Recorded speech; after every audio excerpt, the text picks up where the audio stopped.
In the summer of 1947, the quiet skies over Roswell, New Mexico were forever changed when something unexpected fell to the earth. Newspapers declared the discovery of a flying disc. The military quickly intervened. Whispers of a cover-up began to spread, and the world became fascinated by the possibility that we were not alone. Did you hear about this? Yet long before Roswell captured global attention, strange stories were already being told across the American landscape. These were not accounts from modern pilots or radar operators. They came from ancient tribes, explorers, settlers, and forgotten newspapers. If Roswell was a spark that lit the world's curiosity, then perhaps it was only the continuation of a far older story. A story written in stone carvings, legends, and quiet corners of history waiting to be rediscovered. In the summer of 1947, the small desert town of Roswell, New Mexico, became the center of a mystery that has endured for generations. Newspapers reported the recovery of a flying disc.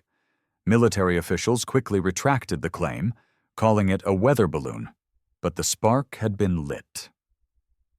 Roswell became a symbol, a turning point in modern culture, and the beginning of widespread fascination with the idea that we might not be alone. Documentaries, books, and television shows would revisit that night over and over, dissecting every witness statement and photograph. The event transformed a quiet patch of desert into a name recognized around the world. Yet this was not the first time that the skies over the American continent had stirred deep questions. Long before radar, long before the term UFO was invented, stories were told about strange visitors, glowing objects, and beings from the stars. These accounts did not appear in modern laboratories or government reports. They lived in oral traditions, petroglyphs carved into stone, and the journals of explorers who crossed a vast and unfamiliar land. If Roswell was the modern beginning of America's alien story, its roots reach much further into a past that is older than the United States itself. Centuries before the first Europeans arrived, the continent was home to complex and diverse civilizations. The people who lived here had their own histories, spiritual beliefs, and understandings of the skies above them. To these communities, the heavens were not empty. They were alive with meaning, filled with stories that connected the human world to forces beyond. Among many tribes, the idea of visitors from the stars was not unusual. It was part of the cultural fabric, handed down through generations.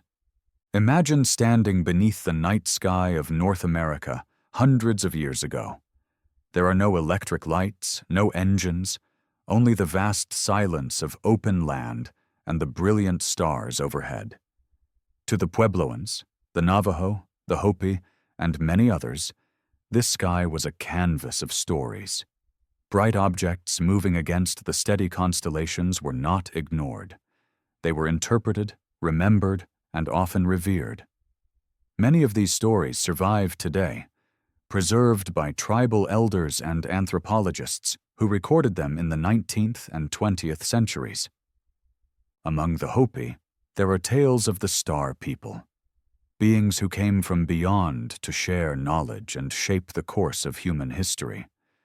These beings were not described as gods in the European sense, but as travelers and teachers who interacted with human communities.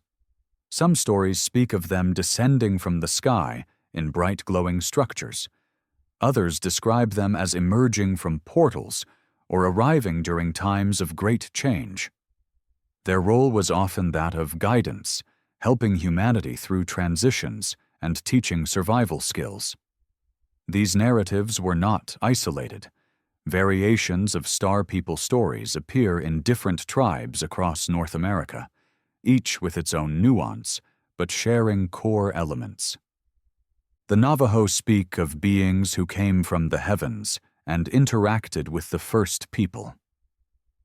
Some accounts describe star travelers arriving during the creation period, participating in the ordering of the world. They were said to possess great knowledge of the cosmos and technologies unknown to humans. Zuni traditions include figures who descended from the skies to instruct communities in rituals and agricultural methods. These stories were not whispered rumors. They were told as part of ceremonial life, embedded in the structure of belief and identity. When European explorers first encountered these communities, they often misunderstood or dismissed these stories as mere myths. In their writings, they referred to them as legends of a primitive people. Yet if we listen without judgment, these stories describe encounters with beings who came from beyond the earth. They speak of light, movement, and knowledge that arrived from the sky. For centuries, these accounts remained local, passed from generation to generation, existing parallel to the growing colonial narrative that would later dominate history books. As centuries passed, settlers and explorers began to notice things that they could not explain. They wrote about strange lights over the plains, glowing spheres near rivers, and objects that moved silently across the sky. In many cases, these events were mentioned briefly in journals, with little interpretation. Others attempted to fit them into familiar frameworks, describing them as atmospheric phenomena or omens. Still, the records exist, scattered through archives, diaries, and newspapers that predate the modern UFO era by decades or even centuries. Before Roswell became famous, there was already a rich tradition of unexplained encounters woven into the history of the land.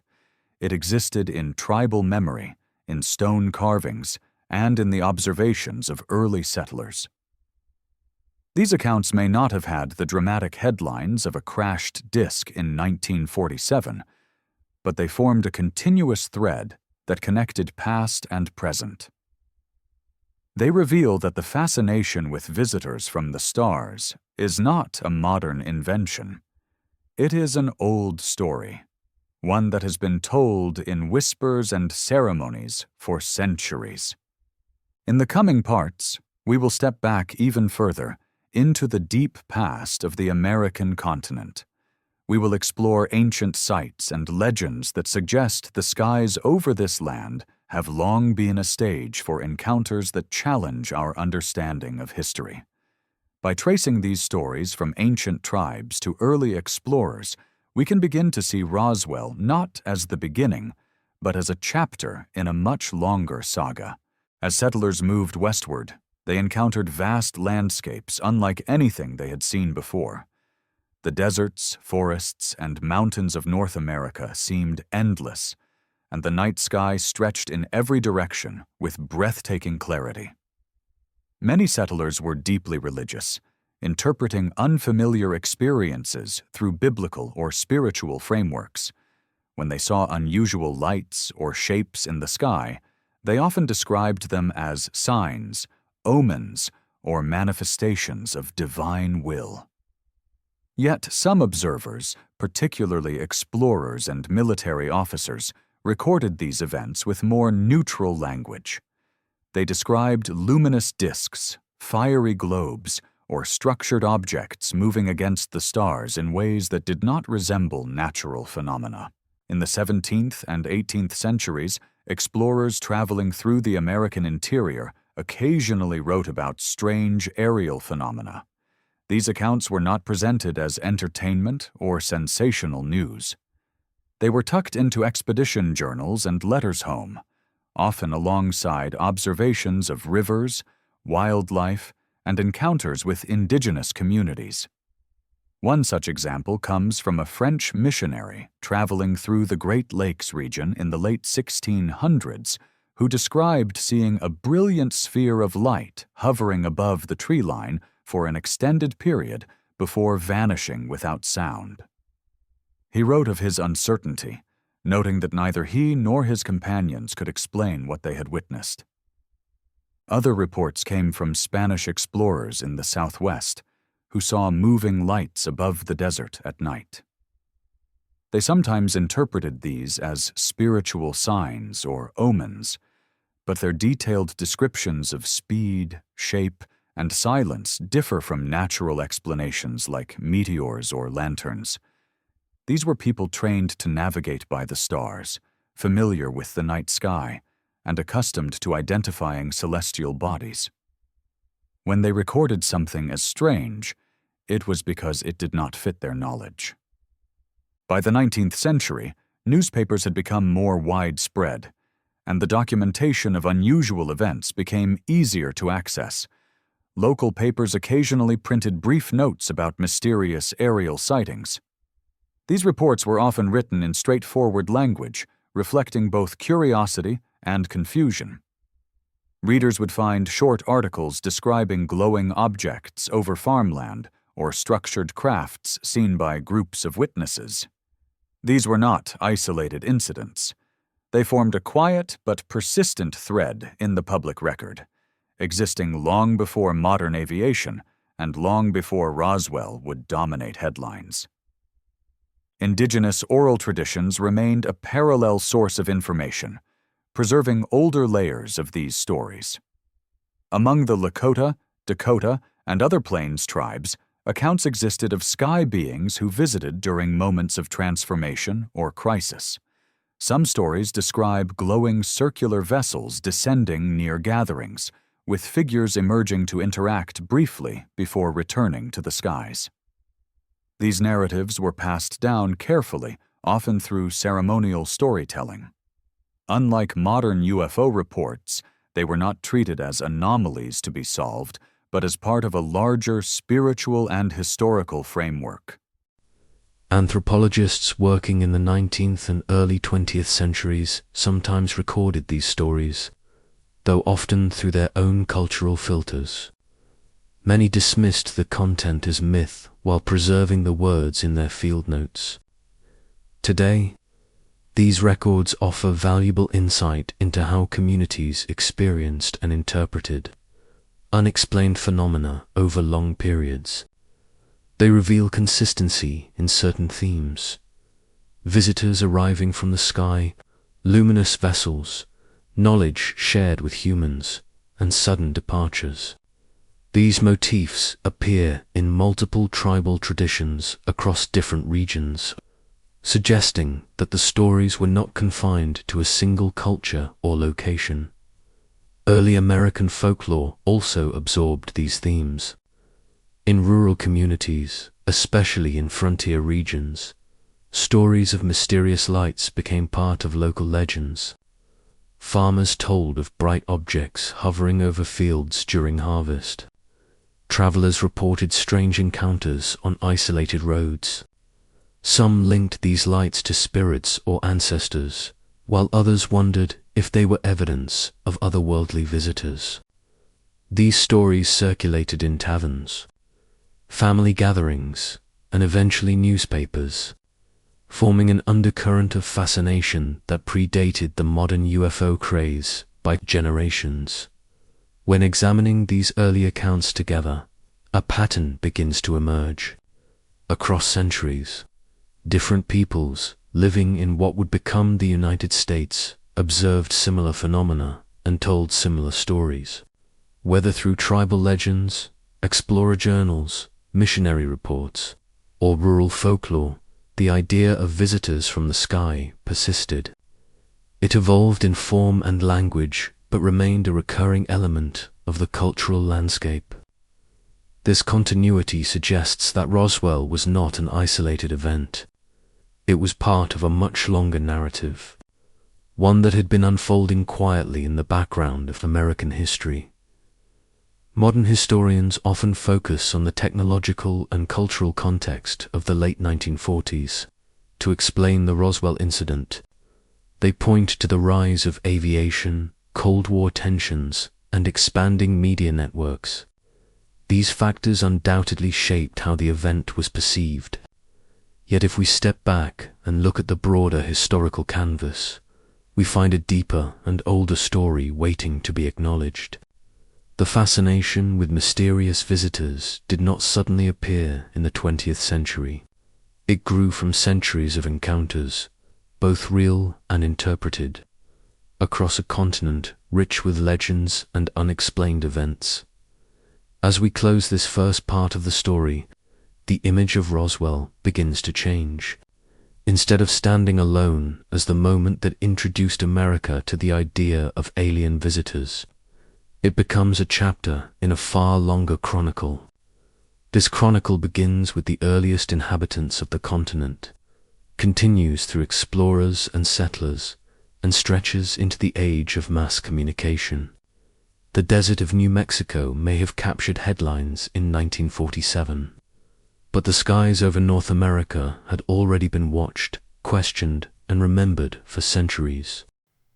Long before European ships crossed the Atlantic, the land that would become the United States was home to thriving civilizations with deep cultural traditions, complex social structures, and sophisticated understandings of the natural world. This continent was not an untouched wilderness waiting to be discovered. It was a landscape filled with cities, ceremonial centers, trade networks, and oral histories that had evolved over thousands of years. From the deserts of the Southwest to the river valleys of the Mississippi, communities observed the stars with precision, built monumental structures aligned to celestial events, and passed down stories that linked humanity to the cosmos. In the American Southwest, the ancestral Pueblones, often referred to as the Anasazi, flourished for centuries. They constructed vast settlements with intricate architecture carved into cliffs and spread across mesas and valleys. Their communities, such as those at Chaco Canyon and Mesa Verde, were organized with remarkable sophistication. They aligned buildings to solstices and lunar cycles, carefully observing celestial patterns over generations. The structures they left behind demonstrate an awareness of the sky that rivals many ancient civilizations worldwide. To these people, the heavens were not distant or abstract. They were integral to daily life, agriculture, ceremony, and identity. Chaco Canyon, in particular, stands as one of the most compelling examples of this connection between earth and sky. Massive stone buildings, known as great houses, were laid out with remarkable precision. Some aligned perfectly with the rising or setting sun on solstices, while others correspond to lunar standstills that occur only once every 18.5 years. This level of astronomical knowledge required long-term observation and cultural continuity. Petroglyphs near Chaco depict stars, spirals, and figures that some researchers interpret as records of celestial events, such as supernova or unusual lights in the sky. While mainstream archaeology emphasizes the scientific and ceremonial aspects of these alignments, alternative researchers suggest that these sites may also encode stories of encounters with beings from the stars. Further east, along the Mississippi River and its tributaries, another civilization rose to prominence, known as the Mississippian culture. These communities built enormous earthen mounds that served as ceremonial platforms, burial sites, and political centers. Cahokia, near present-day St. Louis, was the largest of these cities, housing tens of thousands of people at its peak around the 12th century. The layout of Cahokia incorporated astronomical alignments as well. A structure known as Woodhenge, made of carefully placed wooden posts, functioned as a solar calendar. Observers could track the movement of the sun throughout the year, marking solstices and equinoxes with precision. This was not the work of a society indifferent to the heavens. It reflects generations of observation and a worldview that connected celestial patterns to earthly rhythms. The mound builders of the Ohio River Valley left behind thousands of earthworks shaped into geometric patterns, effigies, and circles aligned to celestial events. Some alignments match lunar cycles with incredible accuracy. The Great Serpent Mound, for example, undulates across the landscape in a form that many believe represents cosmological themes. Its head points toward the summer solstice sunset, and its coils correspond to lunar alignments. These constructions were not simple decorative works. They required massive labor, organized leadership, and advanced knowledge of the environment and sky. They speak to a worldview in which humans, the land, and the cosmos were interwoven. Within these societies, stories of star beings and sky visitors held a special place. Oral traditions were the primary means of preserving and transmitting knowledge, and they carried layers of meaning. Many stories served ceremonial or moral purposes, while others recorded historical memories in symbolic form. Among tribes across the plains, the Southwest, and the Mississippi Valley, accounts existed of visitors descending from the sky during times of change or to share knowledge. These visitors were often described not as gods, but as travelers or teachers. Arriving from the stars to interact with humanity, Hopi traditions describe star people who came to guide and assist during critical moments in human development. They were said to bring teachings about agriculture, community organization, and spiritual practices. These beings appeared in bright structures descending from the sky or emerged from celestial gateways during special times. The Navajo and Zuni also held narratives of sky beings who participated in creation stories and offered wisdom to early peoples. Among the Lakota and Dakota, star people were part of sacred stories that connected tribes to the broader universe, emphasizing relationships rather than distant. Worship anthropologists who collected these oral histories in the 19th and early 20th centuries often interpreted them through their own cultural frameworks, labeling them as myths. However, these stories have persisted over centuries with remarkable consistency. They describe luminous visitors, advanced knowledge, and encounters that left lasting impacts on communities. Some legends include descriptions of circular vessels, glowing lights, and figures who emerge to interact with humans before departing. These elements echo motifs found in modern accounts of unidentified aerial phenomena, suggesting that such stories are not new inventions, but part of a much older narrative thread. When viewed collectively, the architecture, astronomical knowledge, and oral traditions of these ancient North American civilizations reveal a deep engagement with the sky. They were observers, interpreters, and storytellers who integrated celestial phenomena into their cultural identity. Whether one approaches these traditions through a scientific, symbolic, or alternative historical lens, the fact remains that the people of this land were watching the skies long before telescopes or satellites existed. Their stories about star beings are not isolated curiosities. They are woven into the fabric of their cultures, passed down through generations as part of who they were and how they understood their place in the universe. As European colonization began to reshape the continent, many of these stories were suppressed, dismissed, or transformed. Yet they remain, recorded in oral traditions, archaeological sites, and historical documents. They offer a glimpse into a time when the night sky held a central place in human life, and encounters with mysterious visitors were remembered and shared as part of the collective experience. These are the foundations upon which later events, including those of the modern UFO era, would build. To understand Roswell as part of a longer history, we must first recognize these ancient narratives and the civilizations that carried them. As European explorers and settlers began arriving in North America, they encountered a land that already had layers of history written into its soil, sky, and stories.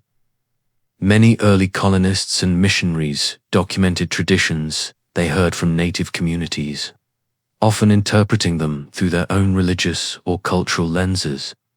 These accounts, scattered across diaries, letters, and missionary reports, reveal encounters with narratives that did not fit neatly into European frameworks. When taken together, these records provide an unexpected perspective on how sky-related stories were understood in pre-modern America. French missionaries, traveling through the Great Lakes region in the 17th century, wrote of indigenous groups, describing luminous visitors arriving during moments of change. Jesuit priests documented stories of bright objects moving silently through the night sky. Some tribes believed these lights signaled messages from spiritual beings, while others recounted them as signs of travelers arriving from distant places beyond the stars. These accounts were usually recorded with a tone of skepticism or curiosity, yet they demonstrate that unusual aerial phenomena were part of indigenous worldviews, long before modern technology existed. In New England, Puritan settlers occasionally recorded sightings they could not explain. One well-documented case took place over Boston in 1639, when Governor John Winthrop noted in his journal that several credible witnesses observed a strange light in the sky. The object moved swiftly, changed direction, and seemed to hover before vanishing.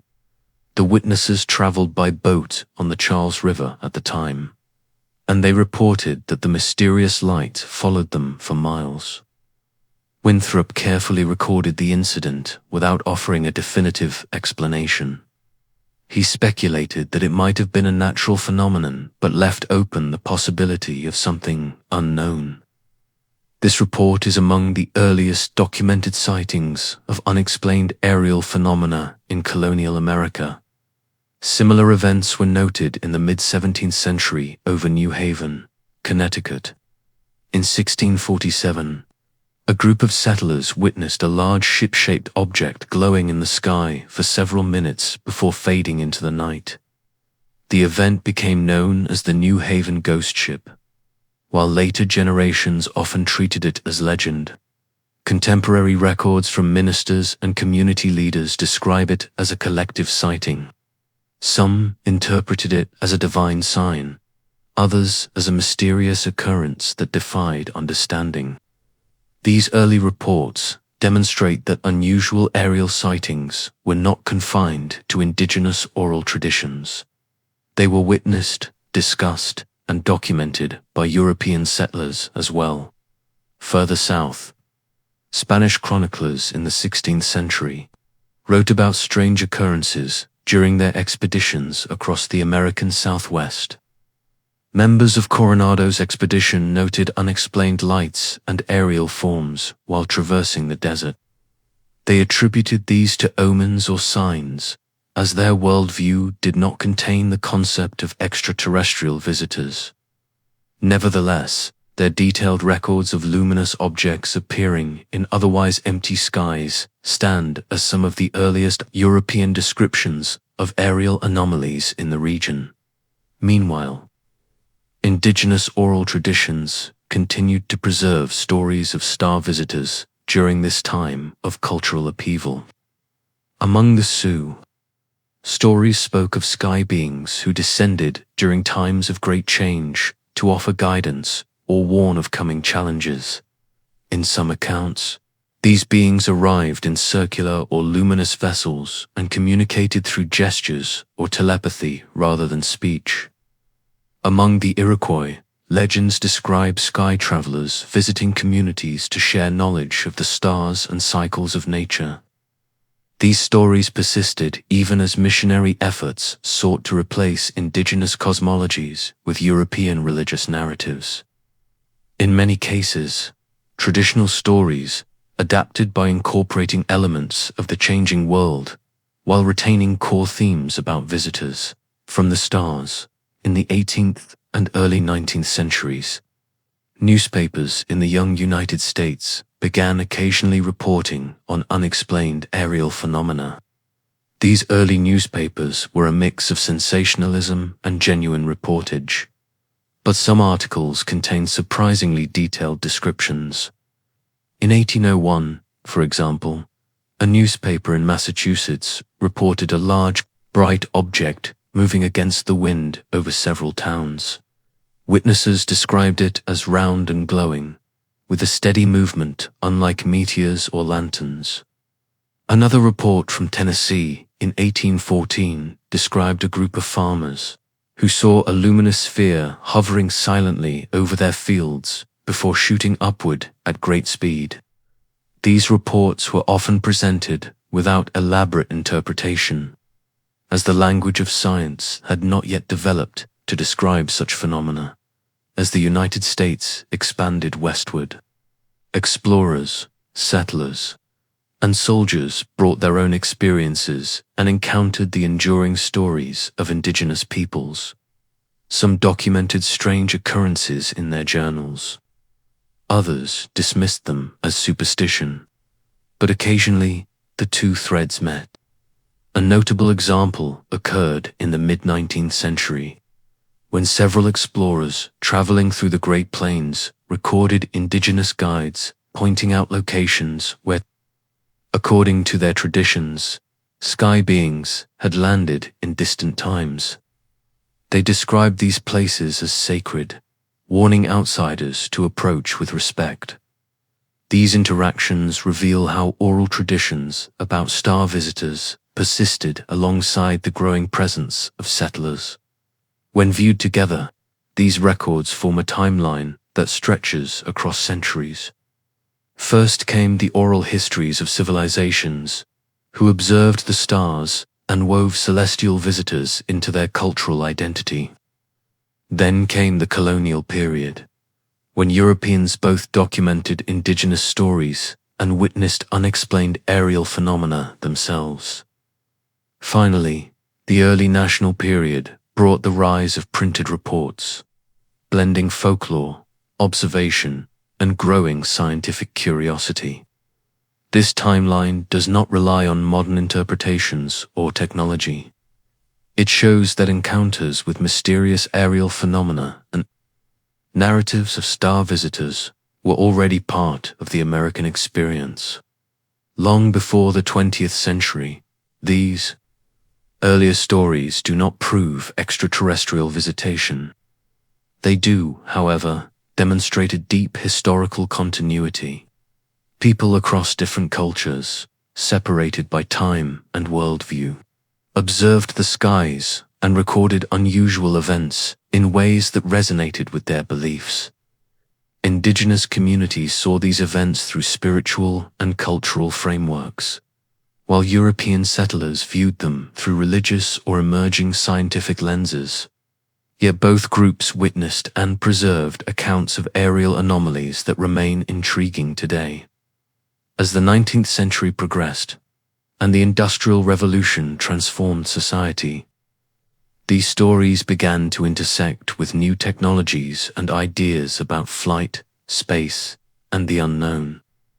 This period set the stage for a wave of sightings, hoaxes, and speculations that would culminate in the modern UFO era. Before we reach Roswell, it is essential to understand this layered foundation. The stories of star visitors, glowing objects, and mysterious encounters were already embedded in American history.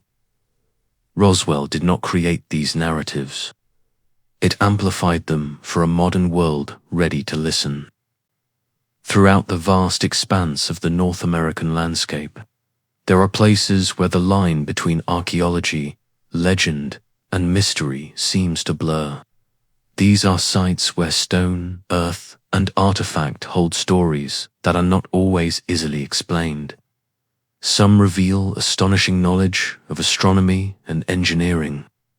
Others contain depictions and structures that have inspired generations of researchers, both mainstream and alternative, to ask whether ancient peoples encountered something extraordinary. while conventional archaeology attributes these achievements to human ingenuity. Others suggest that some evidence may point to encounters with advanced visitors, long before recorded history. One of the most striking examples lies in the deserts of the American Southwest. Near the Four Corners region, countless petroglyphs are carved into canyon walls and boulders. Many of these images depict animals, hunting scenes, and spiritual symbols. But among them are figures that appear distinctly different. Some show humanoid forms with large heads and elongated limbs, often surrounded by circular or radiating shapes. In certain sites, these figures are accompanied by star patterns, spirals, or what appear to be radiant discs. Archaeologists generally interpret these as spiritual symbols or representations of mythological beings. But alternative researchers argue that the combination of humanoid shapes, celestial motifs, and radiant forms suggests encounters with beings from the sky. What makes these carvings particularly compelling is their consistency across distant locations and cultures, separated by vast distances and time periods. In Utah's Sego Canyon, petroglyphs attributed to the Barrier Canyon style portray tall, narrow figures with large, featureless heads, some lacking arms or legs. They are often surrounded by smaller figures and abstract shapes. These images are estimated to be between 2,000 and 4,000 years old. Mainstream scholars describe them as shamanic visions, representing spiritual entities encountered during altered states of consciousness. Yet some of the figures resemble modern depictions of extraterrestrials, so closely that they have fueled debates about whether ancient people were recording something literal rather than symbolic. Regardless of interpretation, their presence demonstrates that encounters with mysterious beings were central to the worldview of these communities. Further east, along the Ohio River Valley, enigmatic earthworks raise questions about technological ability and intent.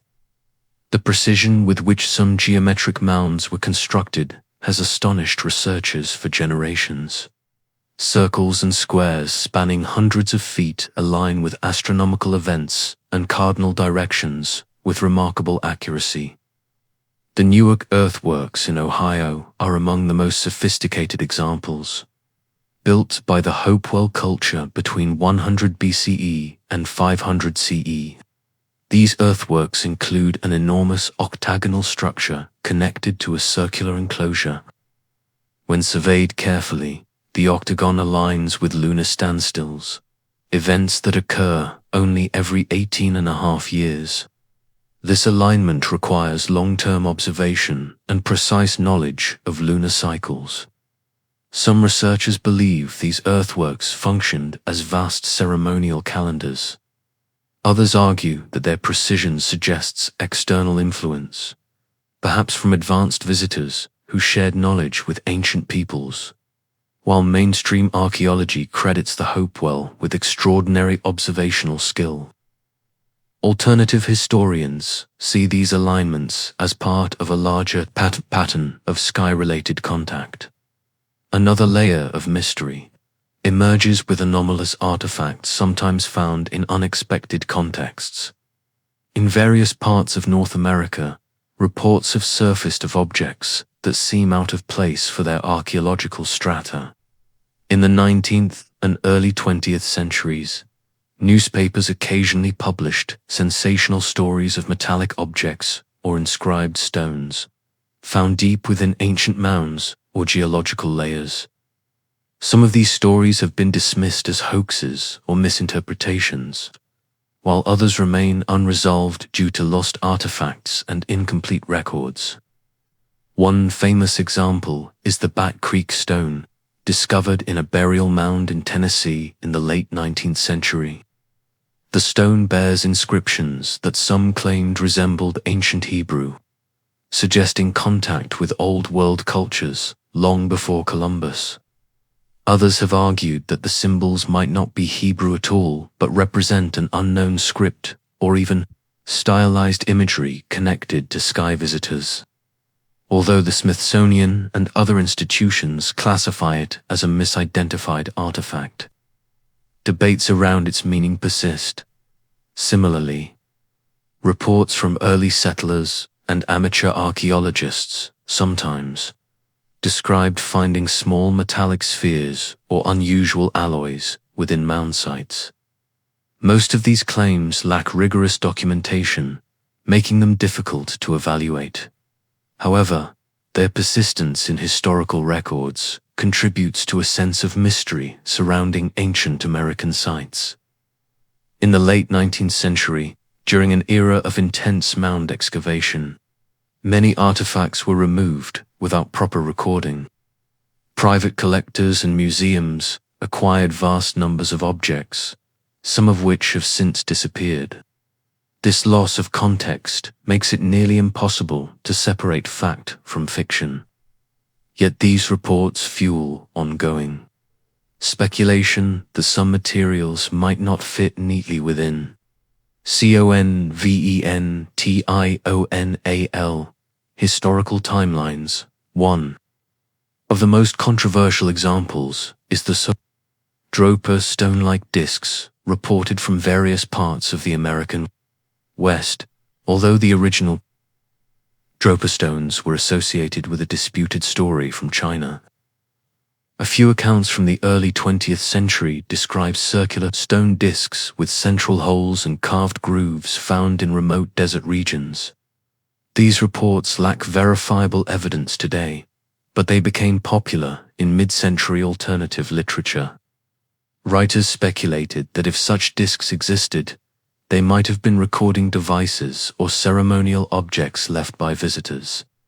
Mainstream archaeologists have found no credible proof of these artifacts, but the stories themselves became part of the growing mythology surrounding ancient alien contact in North America. While artifacts draw attention, the landscape itself holds equally provocative mysteries. Across the Southwest and Great Plains, there are locations where unusual mineral deposits, magnetic anomalies, and geological features intersect with indigenous oral traditions about sky beings. Some researchers have noted that sites with strong electromagnetic fields often overlap with places considered sacred or connected to celestial visitors in tribal stories. Modern investigators using magnetometers and ground-penetrating radar have documented anomalies at some of these locations, though the causes remain unclear. Mainstream scientists attribute these to natural geological formations, but others suggest that such sites might have been deliberately chosen by ancient visitors or by ancient peoples, who recognized unusual properties in the land beyond physical artifacts and sites. Patterns of migration and cultural exchange raise further questions. Some alternative researchers argue that the sudden appearance of advanced agricultural techniques, astronomical knowledge, or monumental construction in certain regions might indicate outside influence. They point to the way Mississippian mound building expanded rapidly across vast territories, or how complex astronomical alignments appear fully formed in the archaeological record. Conventional scholarship explains these as the results of cultural innovation and interregional contact. Yet the idea that such knowledge might have been introduced through encounters with non-human intelligences continues to fascinate many. When examining these sites and artifacts through a neutral lens, a clear pattern emerges. Ancient peoples in North America were skilled observers of the heavens, capable engineers and keepers of sophisticated oral traditions. Some of their achievements can be fully explained through human ingenuity and cultural evolution. Others remain ambiguous, inviting multiple interpretations, whether these mysteries represent lost human knowledge, misunderstood symbols, or records of actual encounters with advanced visitors. They form an essential part of the story leading up to modern events like Roswell. The ground beneath our feet carries whispers of a distant past, etched in stone and earth, waiting for those who look closely to uncover them. As the 19th century progressed, the United States underwent a period of rapid transformation. Industrialization changed the way people lived, communicated, and perceived the world. Railroads connected distant towns. Newspapers circulated stories faster than ever.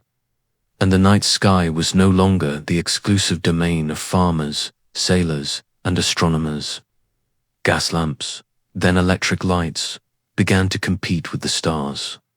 Yet even in this age of progress, unexplained aerial sightings continued to emerge, often reported with a mixture of awe, curiosity, and skepticism during the early decades of the century. Several well-documented cases captured public attention. In 1806, near Cambridge, New York, multiple witnesses observed a luminous object hovering in the night sky. Descriptions noted that it remained stationary for several minutes before moving away at great speed. Observers included local farmers, travelers, and a minister who recorded the event in his journal. Similar reports appeared throughout the Northeast, often describing glowing spheres or elongated shapes that moved in ways inconsistent with meteors or lanterns. Lacking a modern vocabulary, witnesses used the terms available to them, often comparing the objects to stars, comets, or burning balls. By the mid-19th century, newspapers had become a central source of information and entertainment. Stories of strange aerial phenomena occasionally appeared alongside political news and human interest features. In 1860, for example, residents of Wilmington, Delaware, reported a massive, illuminated object in the sky that resembled a ship with bright lights along its length. It hovered silently before disappearing. Local papers published witness statements, and the stories spread to neighboring cities. Some interpreted it as a sign from heaven, while others speculated about natural explanations. Regardless of interpretation, such stories captivated readers. The most famous wave of 19th century aerial phenomena occurred during the 1890s, known today as the mystery airship wave. These sightings were reported across the United States, particularly between 1896 and 1897. Hundreds of newspapers carried accounts of mysterious airships flying over cities and rural areas. Witnesses described large cigar-shaped craft with bright lights and sometimes wing-like appendages. Unlike earlier glowing spheres, these objects often appeared structured, with visible components and sometimes even figures seen aboard. In some cases, witnesses claimed to hear voices or mechanical sounds. The first major report of this wave came from Sacramento, California, in November 1896. Dozens of people saw a brilliant light moving slowly across the night sky. Some said they could make out a dark shape behind the light, resembling a massive craft. Over the following weeks, similar reports emerged from San Francisco and other cities along the West Coast. Newspapers quickly seized on the story, speculating about inventors secretly testing advanced airships. The United States had not yet achieved powered flight, so the idea of such machines existing was both thrilling and unsettling. By early 1897, the wave had spread to the Midwest and South. Reports poured in from Texas, Kansas, Nebraska, and Illinois. Witnesses described airships flying at low altitudes, sometimes landing briefly in fields before taking off again. A few stories included encounters with occupants who allegedly spoke to witnesses in English or other recognizable languages. These accounts often blended wonder and humor, reflecting the era's fascination with invention and the unknown. Some newspapers treated them as hoaxes, while others presented them as genuine mysteries. Modern historians see the airship wave as a complex mixture of misidentifications, sensationalism, hoaxing, and possibly genuine unexplained phenomena. Yet its scale and consistency remain remarkable. One of the most enduring stories from this period is the Aurora, Texas incident of April 1897. According to newspaper accounts, a mysterious airship was seen flying erratically before crashing into a windmill on a local farm. Residents claimed to have found debris scattered across the property and the body of a small humanoid, being described as not of this world. The being was reportedly buried in the local cemetery, and some of the debris was said to contain unknown metals. While many historians consider the story a hoax, possibly created to attract attention to the declining town, others argue that elements of the account remain unexplained. The Aurora incident has since become a staple of American UFO folklore, often described as a precursor to Roswell, beyond sensational headlines. Military and scientific figures occasionally reported aerial anomalies during this period as well. In 1887, the United States Army Signal Service documented a series of unusual lights seen by soldiers at multiple outposts in the Western Territories. Reports described silent, glowing objects that moved in formation, unlike meteors or lantern balloons. In the early 1900s, as ballooning became more common, the military investigated a number of unidentified aerial sightings to rule out foreign surveillance. Some of these reports remain ambiguous even today. Meanwhile, cultural perceptions of the sky were evolving. The late 19th and early 20th centuries were marked by tremendous advances in science and technology. Theories about other planets, Martian canals, and the possibility of extraterrestrial life entered public discourse. Popular magazines and pulp fiction began to imagine visitors from other worlds. Early science fiction authors like H.G. Wells captured the public imagination with stories of alien encounters and advanced civilizations. This cultural shift provided a new language to describe phenomena that might previously have been understood in spiritual or mythological terms.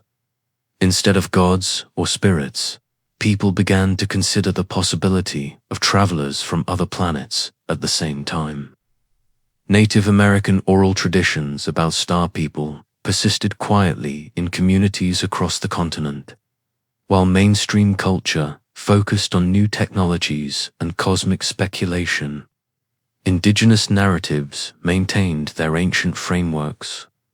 Some researchers later suggested that the mystery airship wave may have intersected with these traditions in subtle ways, as reports from rural areas occasionally referenced older stories about sky visitors. This blending of old and new perspectives created a unique cultural landscape in which both spiritual and technological interpretations coexisted. As the 20th century dawned, the world entered the age of flight. The Wright brothers achieved powered flight in 1903, and within decades, airplanes filled the skies. Aerial warfare during World War I introduced people to new possibilities of what could appear overhead. Yet even as human technology advanced, sightings of unidentified aerial phenomena did not disappear. Instead, they adapted to the new era. Witnesses described objects that exceeded the capabilities of known aircraft, moving silently or performing maneuvers that defied explanation.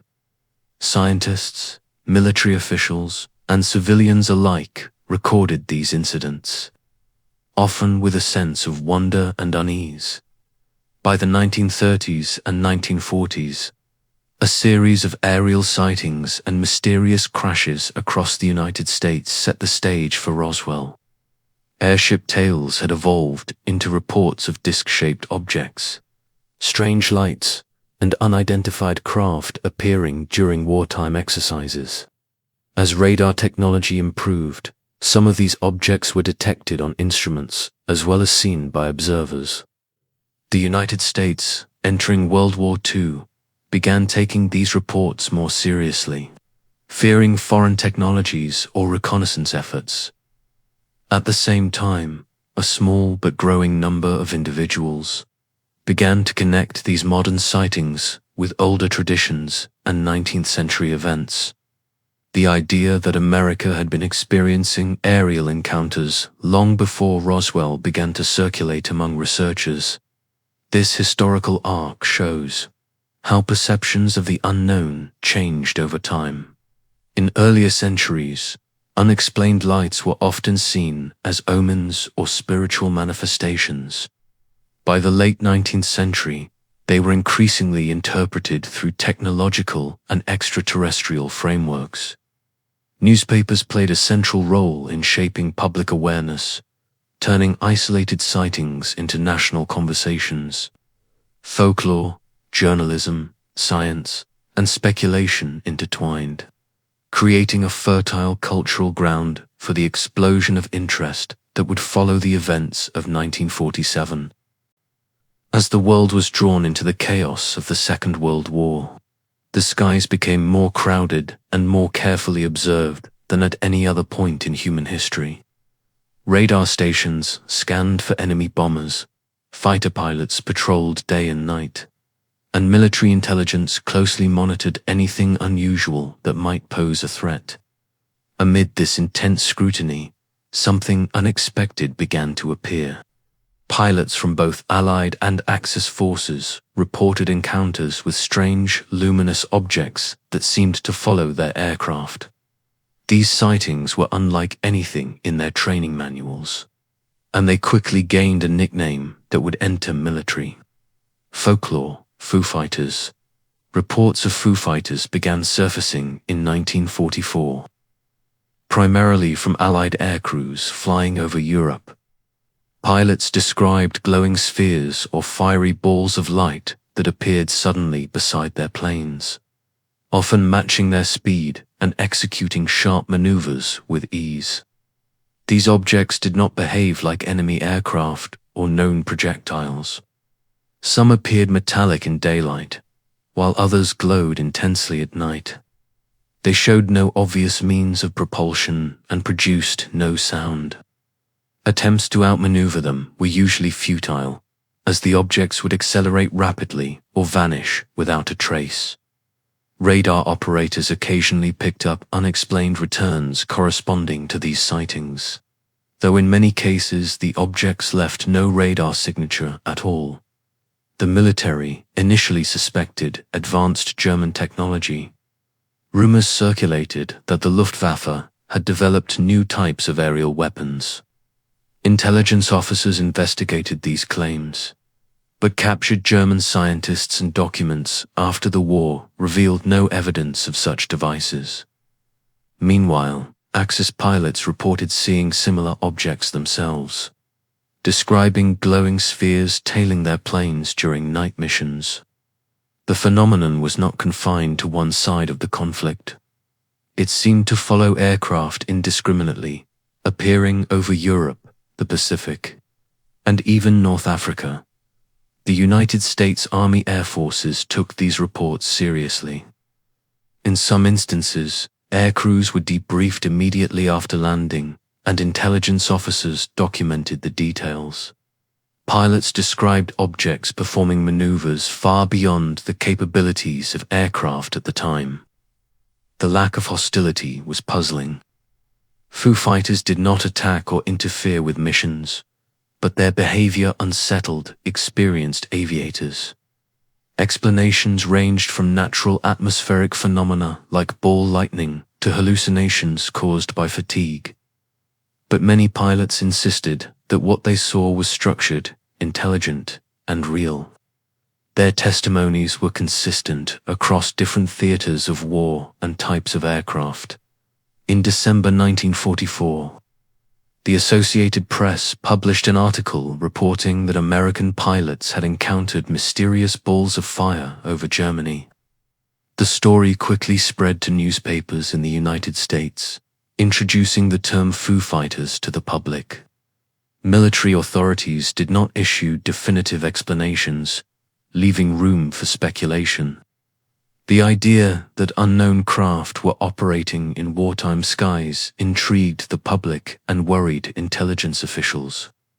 Some speculated about secret weapons, while others wondered if the phenomena represented something entirely different.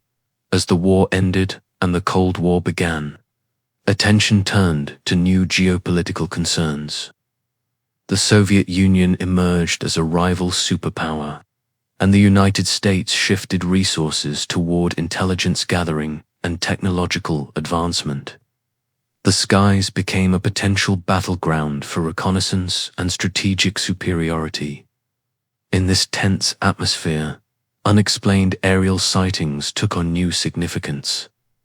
Any unknown object might represent foreign technology, prompting careful investigation. In the summer of 1946, a series of strange aerial events over Scandinavia intensified these concerns, known as the ghost rockets. These sightings involved elongated objects seen streaking across the sky, sometimes leaving vapor trails, sometimes moving silently with no trace. The Swedish military received hundreds of reports, some accompanied by radar detections and ground impact sites. Investigators found no evidence of Soviet missiles or aircraft. American intelligence monitored these events closely, concerned that a new type of weapon might be under development. Once again, the phenomenon eluded clear explanation. The following year brought the event that would mark the beginning of the modern UFO era.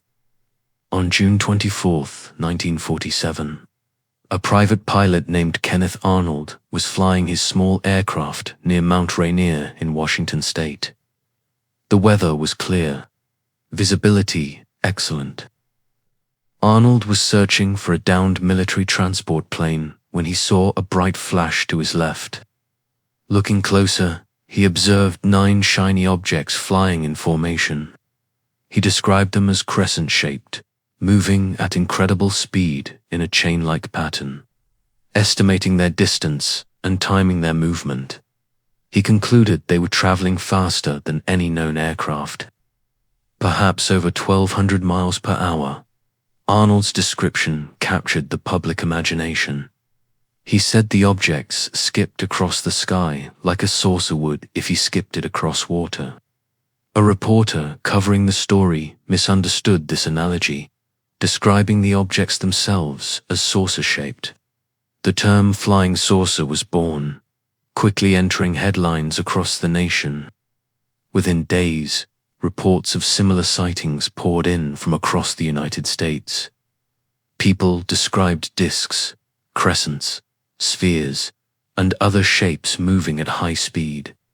Newspapers devoted front pages to the phenomenon, and military officials quietly began gathering information.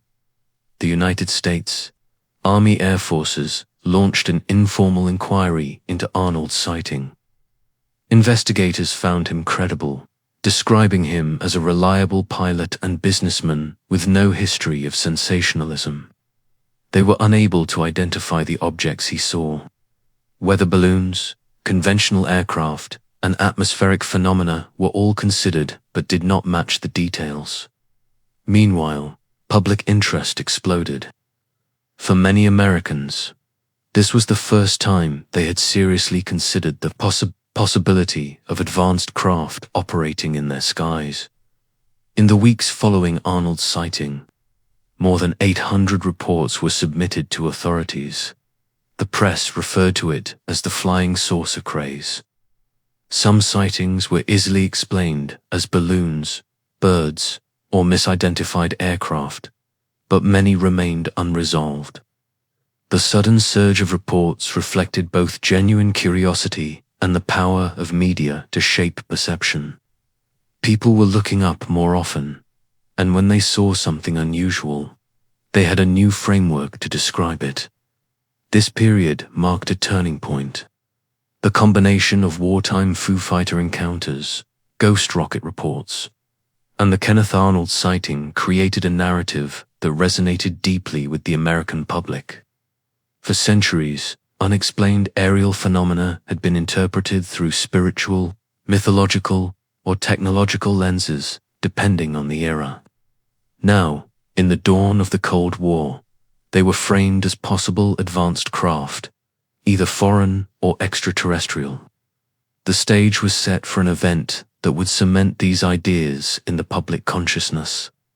Just weeks after Arnold's sighting, something would fall to the ground in the desert of New Mexico, sparking decades of debate and becoming the most famous UFO case in history. In early July 1947, the skies over the desert of New Mexico were filled with summer heat and distant thunderheads from seasonal storms. The region was sparsely populated, home to ranches, small towns, and military installations connected to the nearby White Sands Proving Ground. It was here that a series of events unfolded which would leave a permanent mark on American cultural history. A rancher named Mac Brazel was tending his property in an area known as the Foster Ranch, located about 75 miles north of Roswell. After a night of heavy storms, he set out on horseback to check his land and discovered a wide field littered with strange debris. The material scattered across the field did not resemble anything he had seen before. There were thin, metallic strips that were lightweight yet could not be easily bent or torn. Some pieces were covered in symbols that he could not identify, unlike any writing he recognized. There were fragments of what appeared to be beams or structural components, but they were oddly light and resilient. Brazel collected some samples and stored them, puzzled by their unusual properties. Over the following days, he mentioned the discovery to neighbors and eventually brought some of the debris into Roswell to show local authorities. The Roswell Army Airfield, home to the elite 509th Bomb Group, was notified. Intelligence officer Major Jesse Marcel was assigned to investigate. Marcel accompanied Brazel back to the ranch to examine the site. What he found astonished him. The debris covered a large area, as if something had exploded or broken apart in midair. Marcel gathered pieces and loaded them into his vehicle for transport back to the base. He later described the material as unlike any aircraft wreckage he had encountered during his military career. It was extremely light, resistant to damage, and carried strange markings that did not match any known language or symbols. On July 8, 1947, the Roswell Army Airfield issued a press release that stunned the nation. It stated that the military had recovered a flying disc on a ranch near Roswell. Local newspapers quickly printed the story with bold headlines announcing that the Army had captured a flying saucer. Within hours, the story spread across wire services, reaching major publications nationwide. For a brief moment, it appeared as if official confirmation of an extraordinary discovery had been made. The excitement did not last long.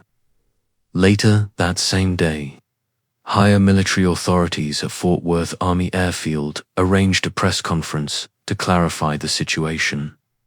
Brigadier General Roger Ramey presented debris to the press, stating that the object was not a flying disc but a weather balloon. Photographs showed Ramey and Marcel in a room with balloon fragments and radar reflectors laid out on the floor. The new explanation was widely circulated, and headlines were quickly revised to reflect the official statement. What had been a sensational story was now portrayed as a simple misunderstanding. Many who had seen the original debris were unconvinced. Marcel later stated publicly that the material shown at the press conference was not what he had brought from the ranch. Witnesses described military personnel arriving at the site, retrieving debris, and transporting it under tight security. Brazel reportedly spent several days in military custody, during which his story changed noticeably. The rapid shift from flying disc to weather balloon raised questions among civilians and journalists alike. Some accepted the explanation, while others suspected that something had been concealed. In the decades that followed, the Roswell incident evolved from a brief news story into a cultural phenomenon. During the late 1940s and 1950s, official interest in unidentified flying objects grew as military and intelligence agencies sought to understand the flood of sightings occurring across the country. Projects such as SIN, Grudge, and later Blue Book were created to investigate these reports. While Roswell faded from immediate headlines, it lingered in the memories of those who lived through it. The story was revived in the late 1970s when researchers and witnesses began to share their recollections publicly. Former military personnel described unusual materials and strict security measures. Civilians recounted strange behavior by the military and unexplained debris. These testimonies fueled speculation that the weather balloon explanation had been a cover story designed to hide something more significant. The release of documents decades later revealed that the balloon explanation had, indeed, concealed a classified project called Project Mogul, which involved high-altitude balloons designed to detect Soviet nuclear tests. This revelation explained some of the secrecy, but did not fully address the unusual descriptions of the debris or the rapid military response. For many Americans, Roswell became more than a single incident. It represented a turning point in how the public viewed the relationship between government, media, and the unknown. It marked the beginning of widespread speculation about extraterrestrial visitors and government cover-ups. The combination of an official flying disc announcement, immediate retraction, and lingering eyewitness testimony created fertile ground for myths and theories to grow. Over time, Roswell transformed from a local event into a global symbol of mystery. The cultural impact was profound. Television programs, books, films, and documentaries revisited the story repeatedly, each adding layers of interpretation. The incident influenced how later UFO sightings were reported and understood. It shaped the language used to discuss unidentified aerial phenomena, embedding terms like flying saucer deeply into the American lexicon. Roswell became a reference point for countless debates, investigations, and fictional narratives in historical context. Roswell stands at the intersection of centuries of unexplained aerial encounters and the modern age of mass media. The legends of star people told by native nations, the mysterious airships of the 19th century, the Foo Fighters of the war years, and the post-war flying saucer craze all converged in this single moment in 1947, whether interpreted as a misunderstanding, a military secret, or evidence of something beyond our world. The Roswell incident crystallized a narrative that had been building for generations. It became the lens through which many Americans would view the skies from that point onward. In the years immediately following the Roswell incident, the United States entered a new era defined by both technological advancement and geopolitical tension. The Second World War had ended, but a new rivalry emerged between the United States and the Soviet Union. The Cold War reshaped national priorities, placing unprecedented emphasis on intelligence gathering, technological innovation, and the control of the skies. This was a time when radar networks expanded, jet aircraft became faster, and the threat of nuclear war loomed constantly in the background. Against this tense backdrop, reports of unidentified flying objects increased dramatically.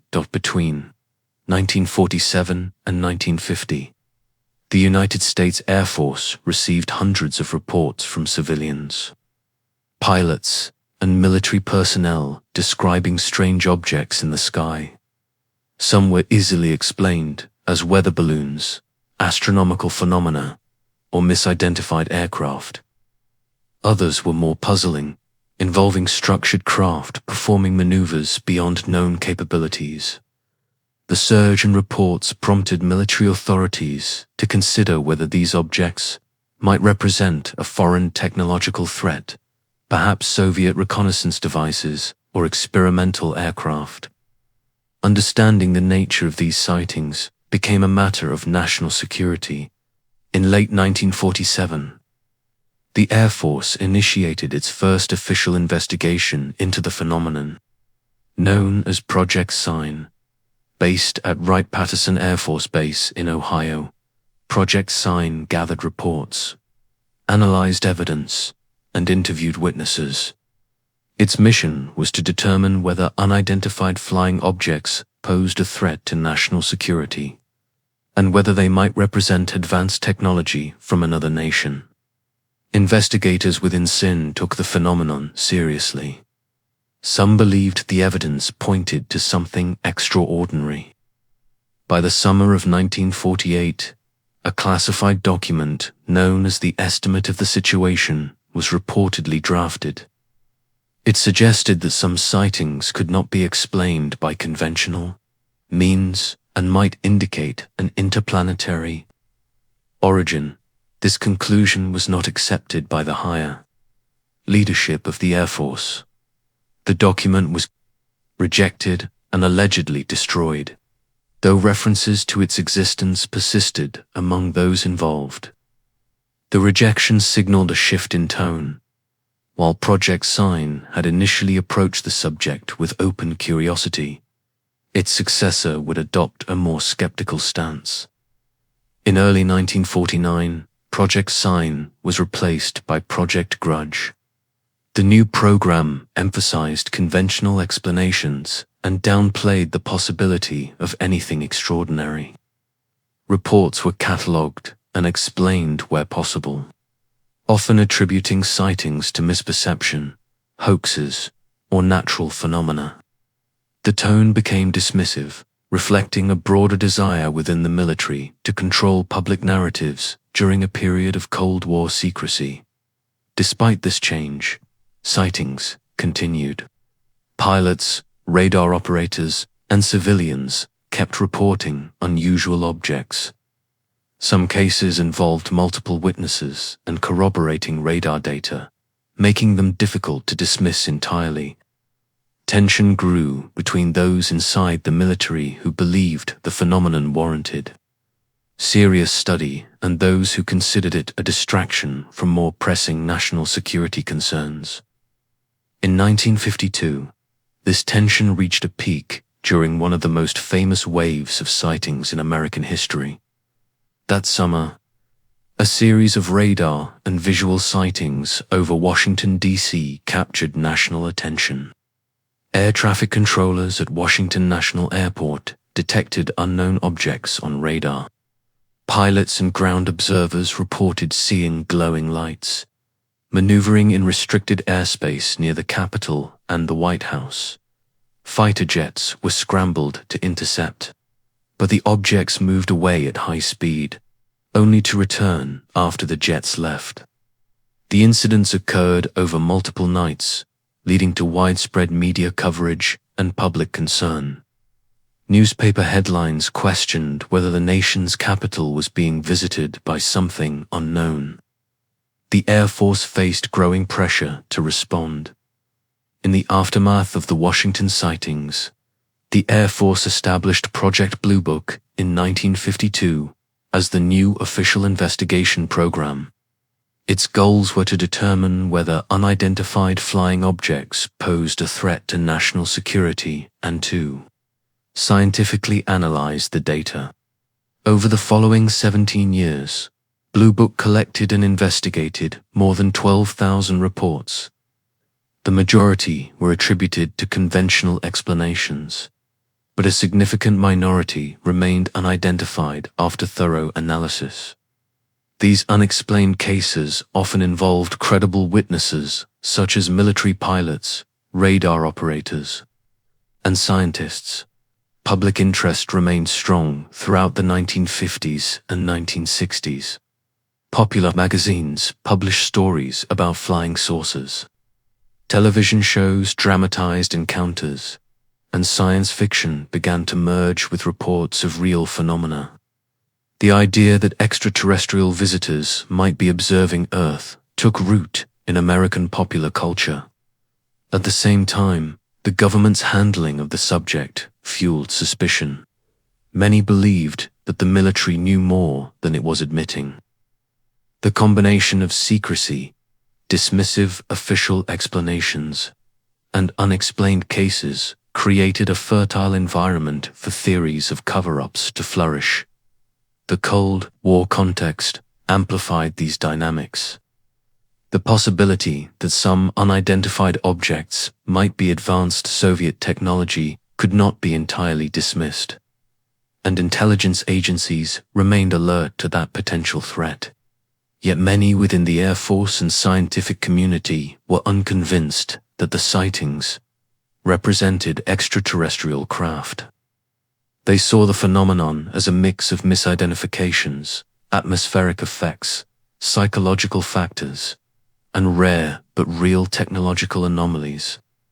Still, the small number of genuinely unexplained cases kept curiosity alive among both the public and certain circles within the military.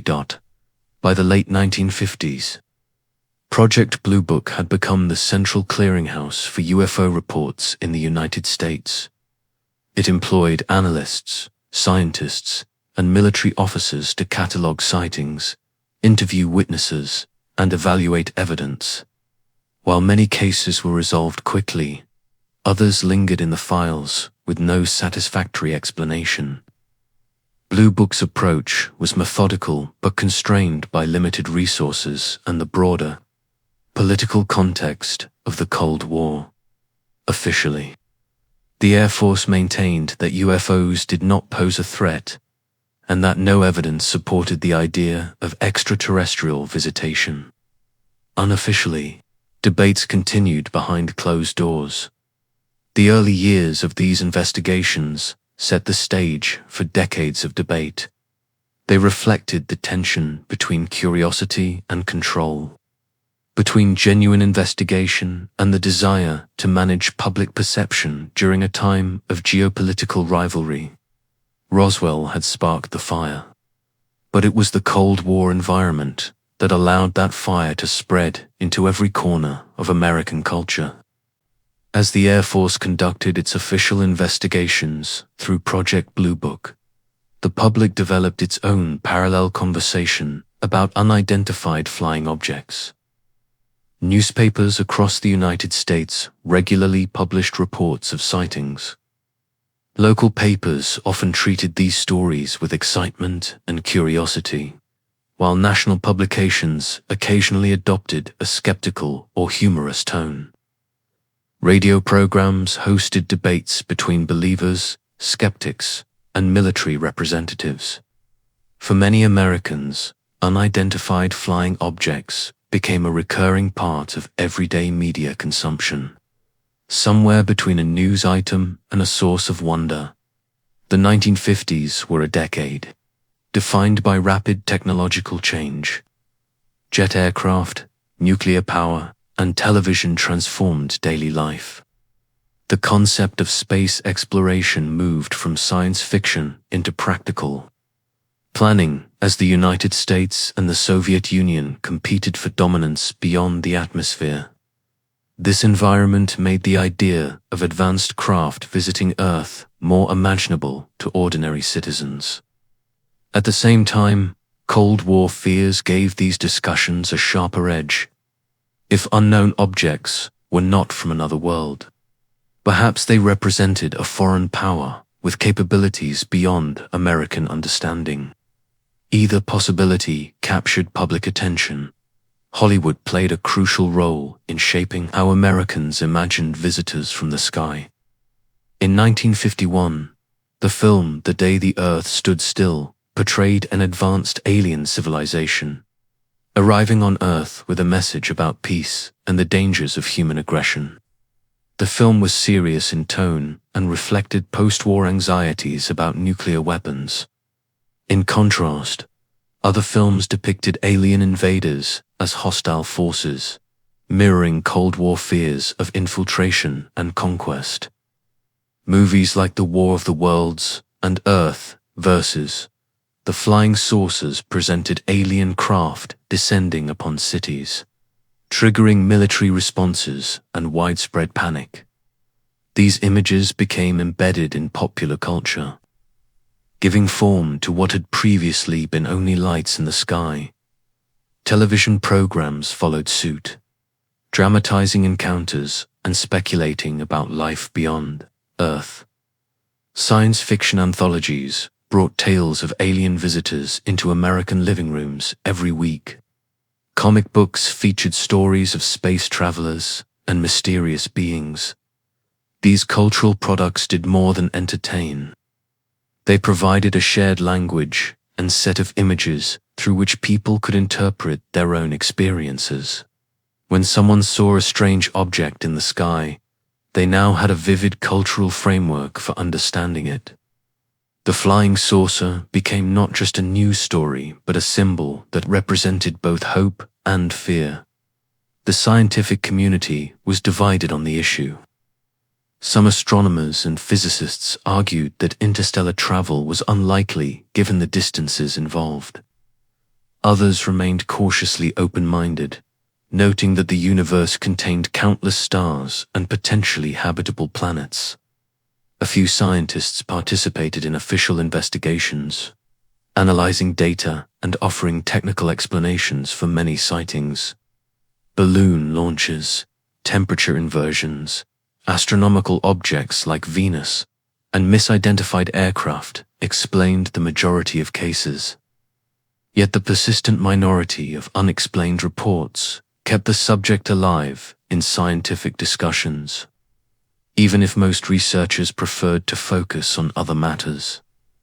In 1953, the Central Intelligence Agency convened the Robertson Panel, a group of scientists tasked with evaluating the national security implications of UFO reports.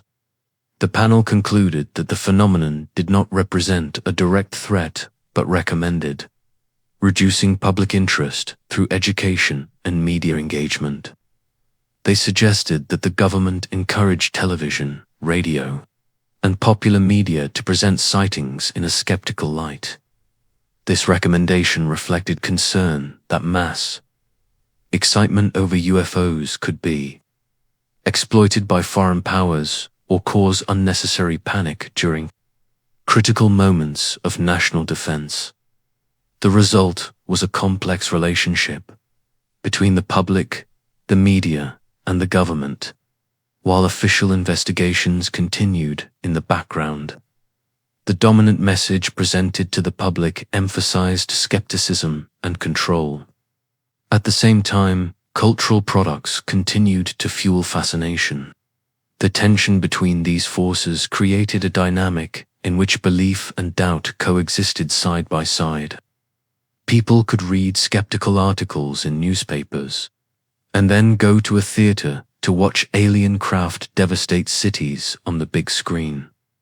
This duality kept the subject in constant motion within American culture. By the late 1950s and early 1960s, the imagery of flying saucers and extraterrestrial visitors had become firmly established. Toys, advertisements, and even fashion drew inspiration from the idea of space travelers.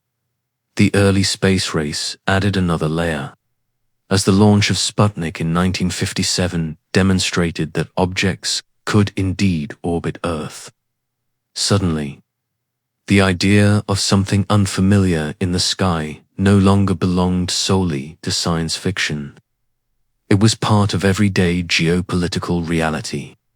Space had become a new frontier for both human exploration and the imagination.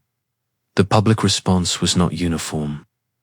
Some embraced the idea of extraterrestrial contact with enthusiasm, forming clubs and organizations to exchange reports and theories.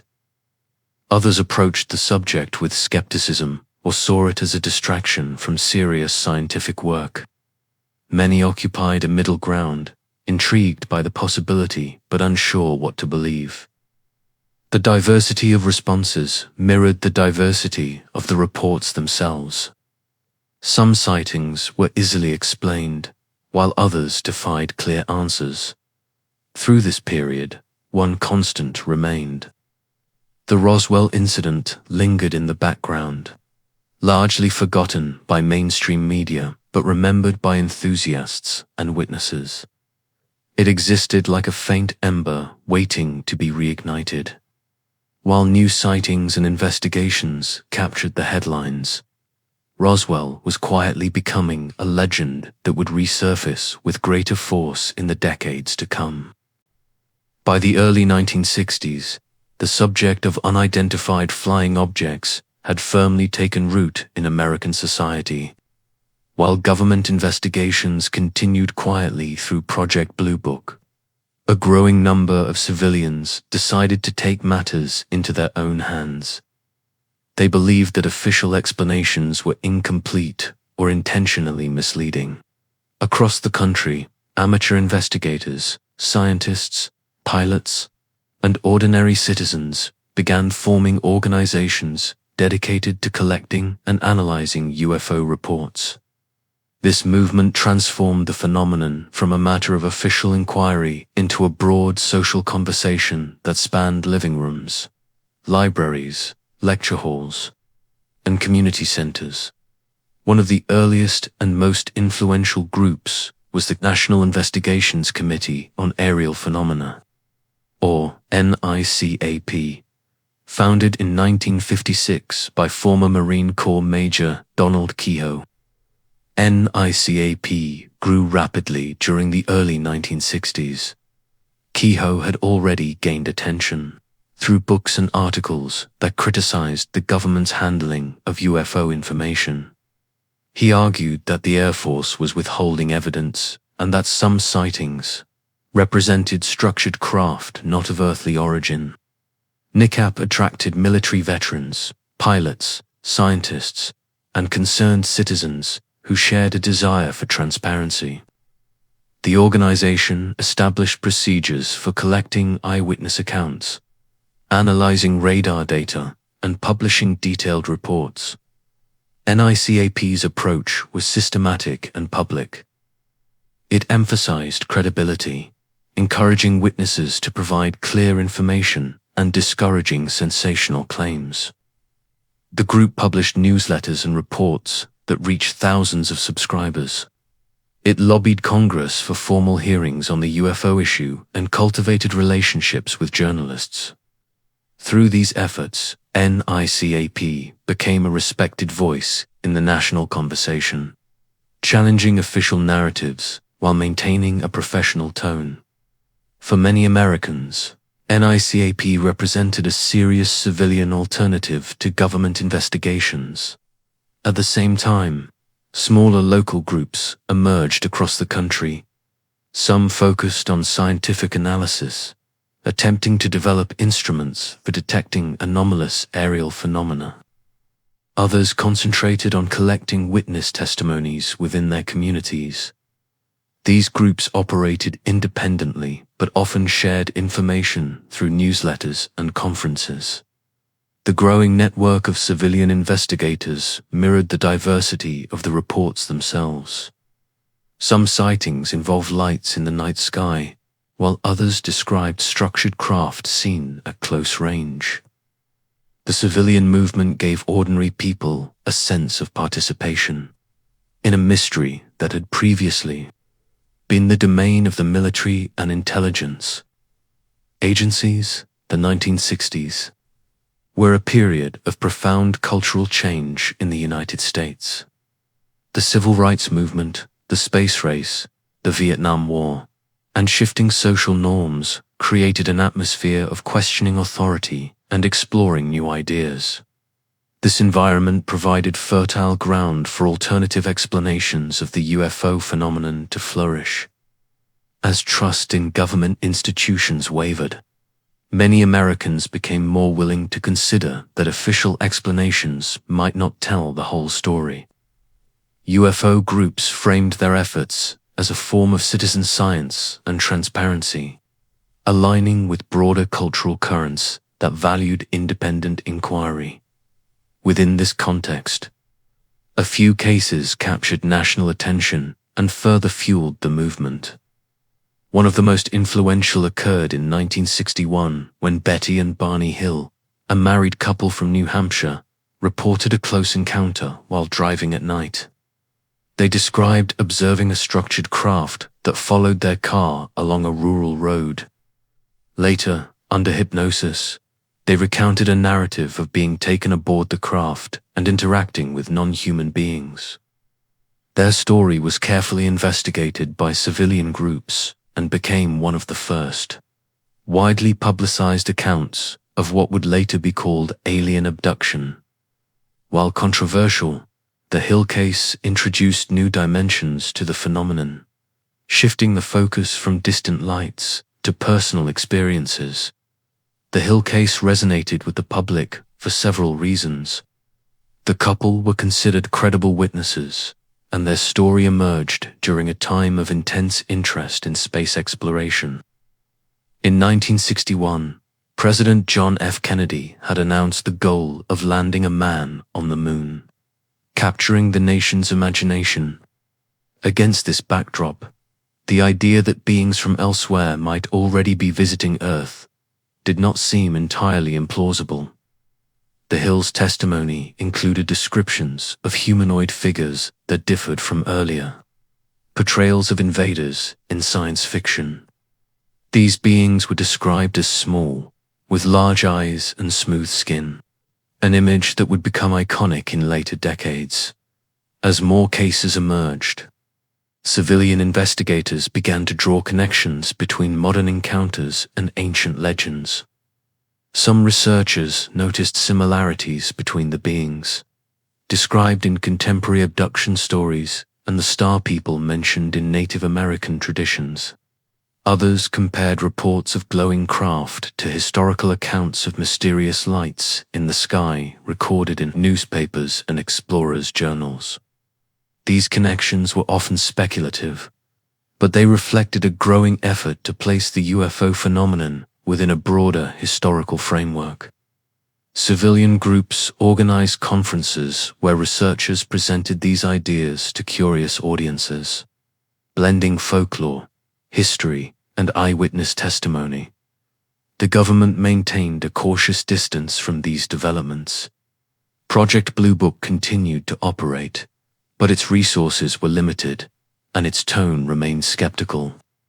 Many within the Air Force saw civilian groups as well-meaning but At the same time, officials recognized that public interest was growing beyond their control. The UFO phenomenon had become part of American culture, fueled not only by sightings but by television shows, books, and grassroots networks. What had once been an obscure subject of military reports was now a vibrant, public conversation that stretched across the nation. By the mid-1960s, civilian UFO organizations had become a significant force. They collected vast archives of reports, organized public lectures, and published books that reached mainstream audiences. Their work laid the foundation for future debates by demonstrating that the phenomenon could not be contained within official channels alone. They also set the stage for new kinds of narratives to emerge, where personal experiences, ancient legends, and modern investigations intertwined to create a uniquely American tapestry of mystery. As the 1970s began, the civilian UFO movement entered a new and transformative phase. The decade brought changes in culture, technology, and belief systems that reshaped how Americans engaged with the phenomenon. While the previous decade had focused heavily on systematic investigation and eyewitness testimony, the new era saw a blending of science, spirituality, and popular culture. This fusion created a fertile environment for new interpretations and revived old mysteries, including a growing interest in ancient encounters and the Roswell incident. The broader cultural landscape of the 1970s played a major role in this shift. The countercultural movements of the 1960s had eroded trust in traditional institutions, and the Vietnam War had further deepened skepticism toward government narratives. At the same time, the rapid expansion of the New Age movement encouraged alternative ways of understanding the world. People explored meditation, astrology, channeling, and ancient wisdom traditions as ways to find meaning during a period of social change. UFOs fit naturally into this evolving worldview. They were no longer seen only as potential military threats or objects of scientific curiosity. Instead, many began to view them as messengers, teachers, or even spiritual allies. Civilian UFO groups reflected this cultural turn. While organizations like NICA maintained their structured, evidence-based approach, new groups emerged that embraced more speculative interpretations. Some focused on the idea that extraterrestrial visitors had been interacting with humanity for centuries, influencing ancient civilizations and guiding human development. Books like Chariots of the Gods by Erich von Däniken captured the public's imagination by suggesting that many ancient monuments and myths were evidence of alien contact. Although mainstream archaeologists criticized these theories as lacking scientific rigor, they found a large and receptive audience among readers who were eager for alternative narratives. Public fascination with abduction cases also continued to grow. Investigators collected testimonies from individuals who claimed to have experienced encounters with non-human beings. These stories often included descriptions of medical examinations, telepathic communication, and visions of apocalyptic or transformative futures. While skeptics offered psychological explanations, others saw these accounts as genuine evidence of extraterrestrial intervention. The combination of ancient astronaut theories and modern abduction narratives created a powerful cultural current. It suggested that humanity's past and future were intertwined with visitors from beyond the stars. Roswell began to resurface during this period. For years, the 1947 incident had remained a faint memory among a small group of enthusiasts. In the early 1970s, researchers started to revisit the original accounts. Some interviewed surviving witnesses, uncovering new claims that suggested the official weather balloon explanation had been a cover story. These interviews hinted at the recovery of non-human bodies and advanced technology. Although evidence remained circumstantial, the Roswell narrative began to take shape as a story of government secrecy and hidden truths. It offered a focal point for broader suspicions about official institutions, television, and publishing, amplified these themes. Documentaries presented speculative histories that linked UFO sightings with ancient structures like the pyramids of Egypt and the Nazca lines of Peru. Best-selling books blended archaeological speculation with eyewitness testimony and government conspiracy theories. UFO conferences became major events, drawing large audiences eager to hear researchers. Contactees and spiritual leaders share their perspectives. For many Americans, the UFO phenomenon became a lens through which to explore both personal and collective questions about origin, destiny, and authority. The 1970s also saw technological changes that influenced the UFO conversation. Portable tape recorders, better cameras, and improved communication networks allowed investigators to collect and share evidence more easily. Civilian archives expanded rapidly, containing thousands of reports, photographs, and interview transcripts. Some organizations experimented with early computer databases to categorize and analyze sightings. This technological shift gave civilian researchers new tools to pursue their investigations outside traditional scientific institutions. In parallel, the space program continued to inspire public imagination. The Apollo missions brought humans to the moon, demonstrating humanity's growing technological reach. Space exploration made the idea of interstellar contact more tangible.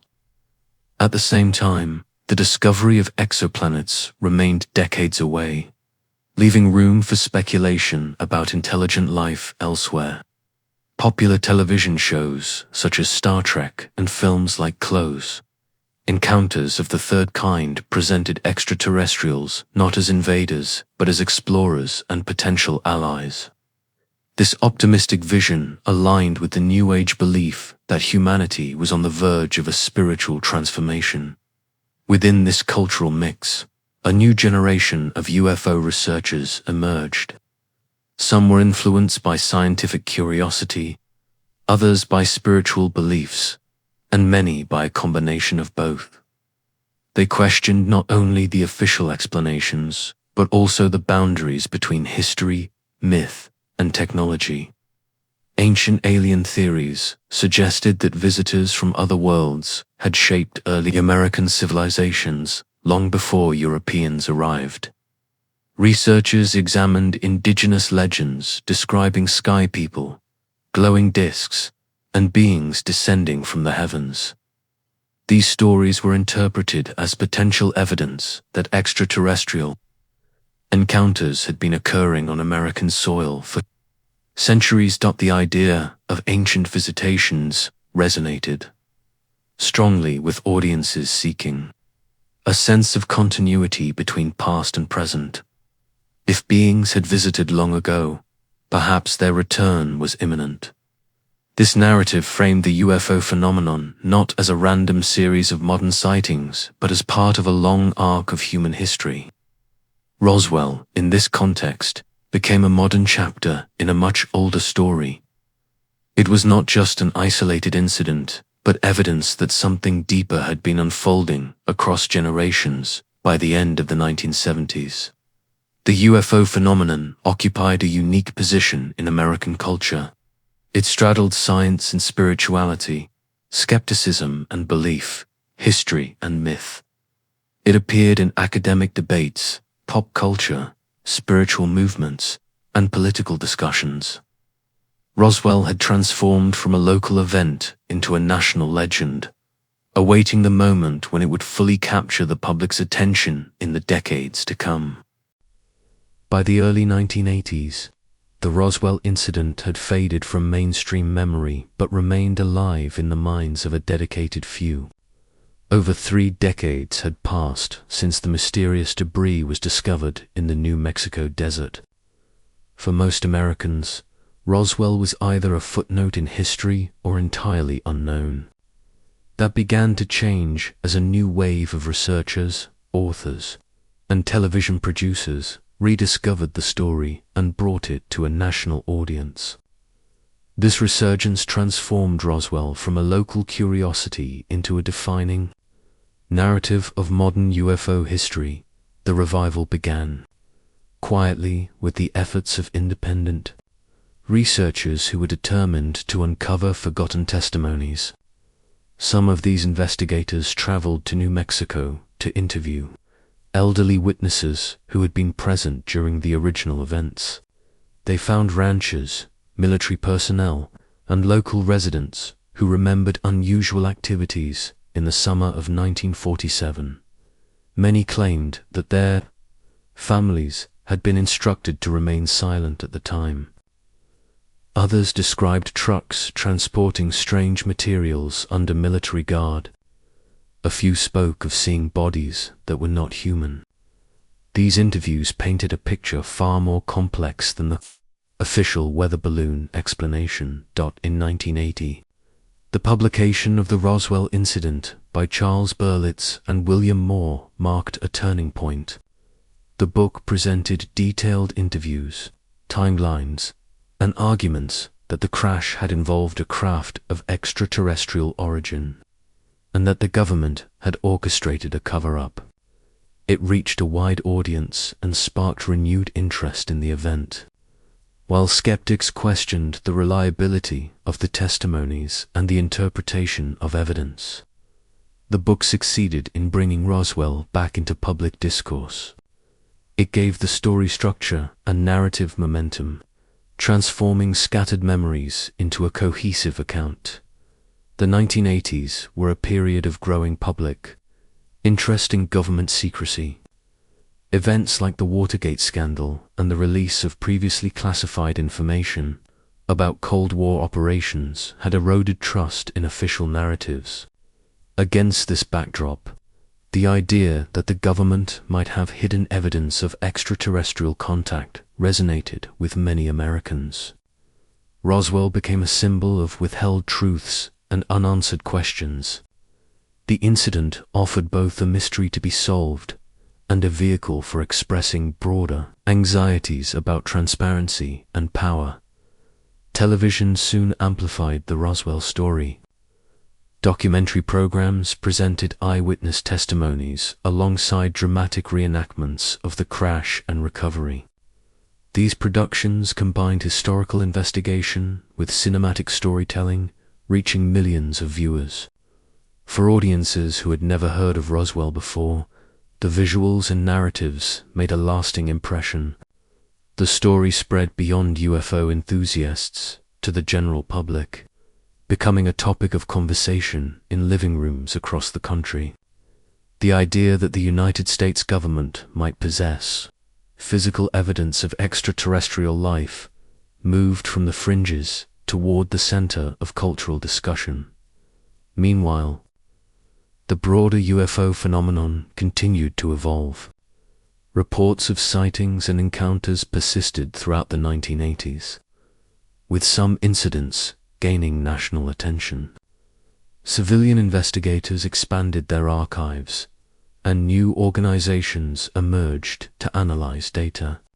The conversation about UFOs increasingly intersected with questions of national security, technological advancement, and human destiny. Within this context, Roswell served as a focal point, a case that seemed to contain all the elements of the mystery in one event: a crash, official secrecy, eyewitnesses, and alleged non-human entities. In 1991, the publication of UFO Crash at Roswell by Kevin Randle and Donald Schmitt brought fresh energy to the debate. The authors conducted extensive fieldwork, interviewing new witnesses and revisiting earlier testimonies. They presented the most comprehensive civilian investigation of Roswell up to that time, including detailed maps, timelines, and reconstructed sequences of events. Their work attracted significant media coverage and reinforced the idea that something extraordinary had occurred in 1947. The book's release coincided with a growing appetite for alternative histories and conspiracy investigations in American culture. The early 1990s saw a surge of television programming that explored government, secrets, and paranormal phenomena. Shows like Unsolved Mysteries and later The X-Files presented Roswell as a central mystery of the modern era. The X-Files, in particular, reached millions of viewers and embedded the idea of secret government knowledge about extraterrestrials into popular consciousness. Although it was fictional, the show's themes reflected real public debates. Roswell became a cultural touchstone, referenced in films, novels, and political speeches. It symbolized the tension between what people suspected and what they were officially told, In response to growing public pressure, the United States Air Force released 2 reports in the 1990s that revisited the Roswell case. The first, published in 1994, concluded that the debris had come from a secret Cold War project called Mogul, which used high-altitude balloons to detect Soviet nuclear tests. The second, in 1997, addressed claims of recovered bodies, attributing them to military crash test dummies used in later experiments. These reports were intended to close the case by providing detailed alternative explanations. However, they had the opposite effect for many. Instead of ending speculation, the reports convinced some observers that the government was once again offering partial truths. By the end of the 1990s, Roswell had achieved a status unlike any other UFO event. It was no longer just a story about a crash in the desert. It had become a cultural myth, a modern legend that blended eyewitness testimony, official investigations, popular media, and collective imagination. The incident served as a canvas onto which Americans projected their hopes, fears, and questions about their place in the universe. Whether people believed the official explanations, supported the extraterrestrial hypothesis, or remained undecided, nearly everyone recognized the name Roswell. Looking back across the centuries, the story of unidentified flying objects in American history unfolds like a long and winding thread. It begins not in the 20th century, but deep within the legends of indigenous nations. Stories of sky beings and luminous visitors were told around fires long before Europeans arrived. These accounts speak of encounters that shaped communities and influenced cultural traditions. Over time, explorers, settlers, and military personnel added their own reports of mysterious lights and structured objects in the sky. These early moments formed a foundation of mystery that stretched silently across generations in the modern era. Roswell became the event that gave shape to centuries of scattered encounters. A quiet ranch in New Mexico became the stage upon which ancient mysteries, technological fears, and cultural hopes converged. The initial reports of strange debris were quickly replaced by official explanations, but the questions did not disappear. They lingered, waiting for the moment when society would be ready to revisit them. That moment came decades later, when researchers, authors, and ordinary citizens returned to the story with fresh eyes. What they found was not only a single event, but a gateway into something larger. The decades that followed revealed how Roswell evolved from an incident into a symbol.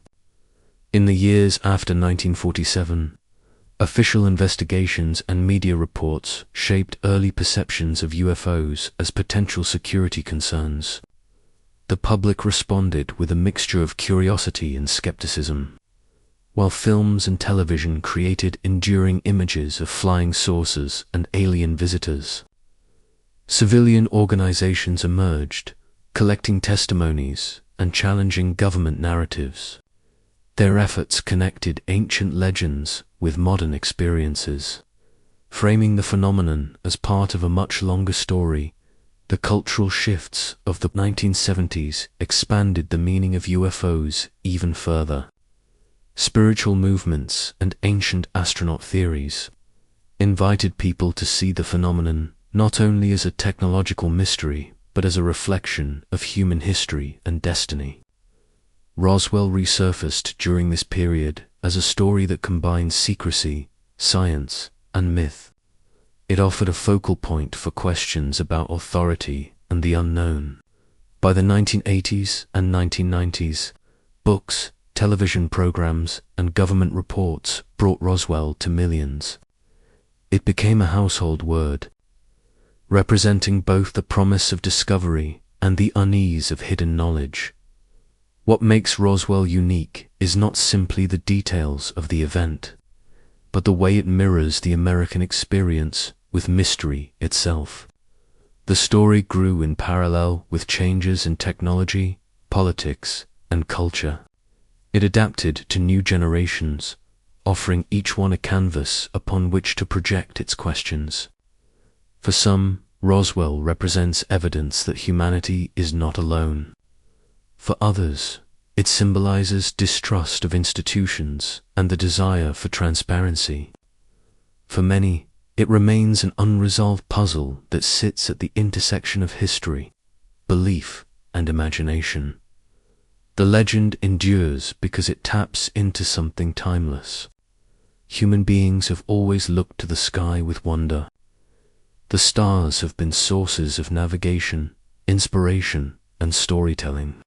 When strange objects appear against that backdrop, they awaken both scientific curiosity and ancient awe. Roswell connects the modern technological world to that deeper human impulse. It is a reminder that even in an age of satellites and space exploration, mysteries remain. Today, the Roswell story continues to inspire researchers, artists, and dreamers.